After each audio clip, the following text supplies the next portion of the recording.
Turkey specially पाकिस्तानियों को भी ई वीज़ा प्रोवाइड करता है। नॉर्मली तो पाकिस्तानियों को वो विजिट वीज़ा प्रोवाइड करता है, जिसके अंदर जो उनका प्रोसेस है वो यही है सिंपली कि आप जाके जो इनकी अनातोलिया, इनकी एक लाइक एम्बेसी के साथ उनकी एफिलिएशन है, ये एक बॉडी है बेसिकली अनातोलिया, और अनातोलिया एजेंसी जो है इसके थ्रू आपको वीज़ा ग्रांट करते हैं। उसके लिए आपको फिजिकली जाना पड़ता है, अपने डॉक्यूमेंट सबमिट कराने पड़ते हैं, फीस सबमिट करानी पड़ती है, और उसके बाद ही आपको 6 से 8 दिन के अंदर वीज़ा का आपका फैसला आता है कि आपको वीज़ा मिला या नहीं। सिमिलरली ई वीज़ा की अगर बात करें तो इसकी इतनी कन्वीनियंस है कि आप अपने बैठ के मोबाइल पे भी इसको अप्लाई कर सकते हैं, अपने लैपटॉप के थ्रू भी अप्लाई कर सकते हैं, अपने टैबलेट के थ्रू भी इसको अप्लाई कर सकते हैं, और कोई ऐसा जितनी बड़ी रिक्वायरमेंट भी नहीं है। सिंपली 5 से 6 स्टेप्स है, और उसके अंदर जो सपोर्टिंग डॉक्यूमेंट है वो बहुत ज़्यादा इंपॉर्टेंट है। यही डिटरमिन करेगा कि आप जो है ई वीज़ा के लिए लाइक एलिजिबल हैं या नहीं है। तो इसकी एलिजिबिलिटी का जो क्राइटेरिया है वो बहुत ज़्यादा वाइटल और इंपॉर्टेंट है। अगर आप उस चीज़ को मीट करेंगे तो आप एज अ पाकिस्तानी भी टर्की के लिए ई वीज़ा सिक्योर कर सकते हैं। तो इस वीडियो में आपको बताऊंगा कि किस तरीके से आप टर्की का ई वीज़ा जो है अप्लाई कर सकते हैं और उसको सिक्योर करते हैं। तो इस वीडियो को शुरू करते हैं। तो सबसे पहले तो मैं बात करता हूं उसकी एलिजिबिलिटी के लिए। एलिजिबिलिटी को इंश्योर करने के लिए आपको ये देखना पड़ेगा कि आपका जो पासपोर्ट है एटलीस्ट उसकी 6 महीने की वैलिडिटी होनी चाहिए, तकरीबन 180 डेज की उसकी वैलिडिटी होनी चाहिए। देन उसके बाद जो इंपॉर्टेंट है, जो सबसे वाइटल है इसके अंदर, वो ये कि जो भी एप्लीकेंट है जो अप्लाई करना चाह रहा है ई वीज़ा, उसके पास यूएसए, यूके, ऑस्ट्रेलिया, न्यूजीलैंड या शेंजन जोन का या तो वैलिड वीज़ा हो या फिर रेजिडेंस परमिट हो। करंटली फॉर एग्जांपल अगर आप जो है शेंजन के रेजिडेंट हैं, आपके पास वर्क परमिट है, या स्टडी वीजा के ऊपर है, या किसी भी चीज़ के आप जो है किसी भी वजह से आपके पास जो है शेंजन का वैलिड वीजा है या वर्क परमिट है, चाहे वो यूएसए का हो, यूके का हो, ऑस्ट्रेलिया का हो, न्यूजीलैंड का हो, इस एरिया से रिलेटेड कहीं का भी अगर आपके पास वैलिड वीजा या आपके पास वर्क परमिट है, तो ये एज अ सपोर्टिंग डॉक्यूमेंट आपका यूज होगा। ये आप वहाँ पे अपलोड करेंगे, उसके साथ अपनी पासपोर्ट की स्कैन कॉपी आप प्रोवाइड करेंगे, प्लस होटल की रिजर्वेशन और एयर टिकट। ये 4 डॉक्यूमेंट है जो बहुत ज्यादा इंपॉर्टेंट है, जिसके अंदर अगेन मैं रिपीट करता हूँ, पासपोर्ट की कॉपी, शेंजन, यूके, ऑस्ट्रेलिया, कहीं का भी अगर आपका वैलिड वीजा है वो, या फिर आपका वहाँ का वर्क परमिट है वो, ये दूसरा डॉक्यूमेंट। तीसरा डॉक्यूमेंट आपका होटल रिजर्वेशन, कि आप वहां पे कितने दिन के लिए रुकेंगे और कहां रुकेंगे, ये सारी चीजें यानी आइटनरी वगैरह जो होती है, प्लस आपकी जो है एयर टिकट।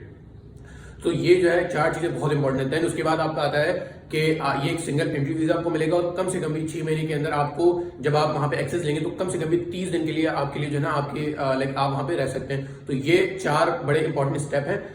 इसको लाइक सिक्योर करने के बाद, इसको गो थ्रू करने के बाद आप इजीली जो है अप्लाई कर सकते हैं। बहुत इजी प्रोसेस है, कोई हार्ड एंड फास्ट नहीं है। अगर आप एलिजिबिलिटी को मीट करें, जिसके अंदर आपको ये like passport copy, scan copy, और अपना वैलिड वीजा का जो मैंने आपको बताया, वैलिड वीजा चाहे शेंजन का हो, यूएसए, यूके, कहीं का भी हो, फिर उसके बाद होटल रिजर्वेशन, और उसके बाद जो है आपका एयर टिकट। सर्टेन टाइम जो है ना एज अ सपोर्टिंग डॉक्यूमेंट आपसे भी मांग लेते हैं कि यार आप जो वहाँ पे एक्सपेंस करेंगे, यानी जो फाइनेंशियल प्रूफ है वो भी तकरीबन आपके पास 5-8 लाख 10 लाख रुपए होने चाहिए। ये एक एडिशनल डॉक्यूमेंट है सपोर्टिंग डॉक्यूमेंट के तौर के ऊपर। अगर आप चाहें तो लगा दें, इससे आपकी केस मजीद स्ट्रॉन्ग हो जाएगा।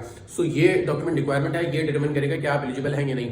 देन फिर उसके बाद इसकी कॉस्टिंग की बात करें तो ई वीजा इतना सच महंगा नहीं है। अगर आप नॉर्मल लाइक उसमें कराएंगे जिसके अंदर 3 दिन लगते हैं, तो वो तकरीबन $70 इसकी फीस है।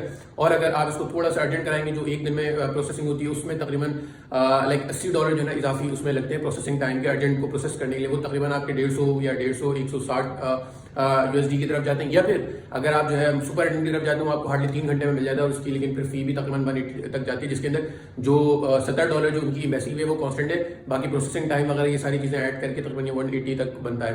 तो लाइक नॉर्मल जो है वो बहुत ज्यादा लाइक $70 है।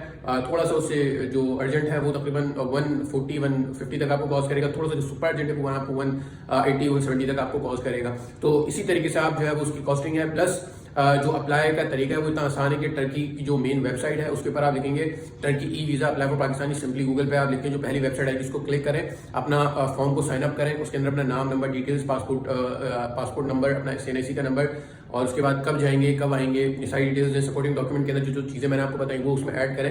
देन इवेंचुअली आप जो है पेमेंट की तरफ आपको प्रोसीड करेगा। पेमेंट के लिए आपको डेबिट कार्ड या मास्टर कार्ड या यूनियन पे, इन तीनों में से जो भी आपके पास है उसके थ्रू आप अप्लाई करें। अप्लाई करने के बाद अगर आपने जो है अर्जेंट किया है, सुपर अर्जेंट किया है, या फिर आपने नॉर्मल किया, तो उसके अकॉर्डिंगली जब आपको वीजा आपको सिक्योर आप बेसिकली आप सिक्योर कर लें, यानी आपके पास ईमेल आएगी तो उसकी आप कॉपी लें एयर टिकट के साथ, फिर आप इजी जो है पाकिस्तान से मूव आउट कर सकते हैं टर्की के ई वीजा के ऊपर। नॉर्मली पाकिस्तानियों और प्लस सब लोगों को इसकी अवेयरनेस नहीं है, सोचा मैंने अप्लाई किया तो आपको ये बता दूं। इसके अलावा अगर आप लोग भी चाहते हैं कि आपके बिहाफ के ऊपर मैं आपका वीजा अप्लाई करूं, तो आप ऑफकोर्स कॉन्टैक्ट कर सकते हैं। मैं भी आप लोगों के बिहाफ के ऊपर आप लोगों का वीजा प्रोसेस कर सकता हूं। बाकी इंशाल्लाह ताला इसके अलावा अगर इससे रिलेटेड कोई क्वेश्चन, कोई कंसर्न हो, क्योंकि मैंने पर्सनली खुद ये वाला पूरा लाइक स्टेप को, पूरे प्रोसेस को फॉलो किया खुद इटसेल्फ, तो मुझे पता है कि इसकी क्या निटी-ग्रिटीज हैं। सो अगर आप चाहते हैं कि आपकी केस को भी मैं हैंडल करूं, case handle in the way कि अगर आप चाहते हैं कि मैं आपकी वीज़ा अप्लाई करूं या आपको अपने डॉक्यूमेंट असेसमेंट करवानी है, तो आप मुझसे रब्ता कर सकते हैं। डीएम के अंदर प्लस सारी कॉन्टैक्ट डिटेल्स अवेलेबल होंगी, सॉरी डिस्क्रिप्शन के अंदर डिटेल्स होंगी, ईमेल होगा आपके पास, तो आप उसके थ्रू आप मुझे ईमेल कर सकते हैं और मैं आपको असेस करके बता सकता हूँ। बाकी आपसे मैं इंशाल्लाह मिलता हूँ नेक्स्ट वीडियो में। Thank you.